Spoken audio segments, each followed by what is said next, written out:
नमस्कार. आज मी बनवणार आहे तिळाची वडी. 1 ग्लास तीळ मी छान असे भाजून घेणार आहे आणि 1 ग्लास तिळासाठी 1 पाव गूळ. छान याला मी लालसर लालसर असे पूर्ण फुटत. आता याचा पण पाक बनवू. एका वाटीमध्ये आपण पाणी घेतलं, त्याच्यामध्ये थोडा पाक टाकून बघू. बघा हा पाक झाला असेल ना तर त्याचा गडा बनेल. हा पाक खायचा आहे बघा. हा गडा नाही बनवायचा. व्हायचाच आहे पाक. बघा परत बघू पण पाक झाला की तर. हे बघा. पापडी सगळी टाकायची. आता आपण समजून जाऊ हा पाक झाला. याच्यामध्ये आपण तीळ घालू. 2 मिनिट परतून घेऊ. नंतर हे ताटामध्ये ओतून घ्यायचे. बघा मी ताटामध्ये सारण ओतल्यानंतर थोडंसं असं ठोकून घेणार आहे.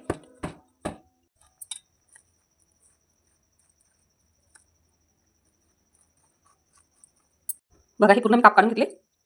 बघा छान अशी आपली बर्फी तयार होणार. कुरकुरी पटकन तुटणारी. हे बघा किती छान पटकन तुटली. बघा छान अशी कुरकुरीत वडी आपली तयार झाली आहे मोठ्या टिकलीची बर्फीसारखी. हा व्हिडिओ आवडला असेल तर नक्की लाईक करा, शेअर करा आणि सबस्क्राईब करा. थँक्यू.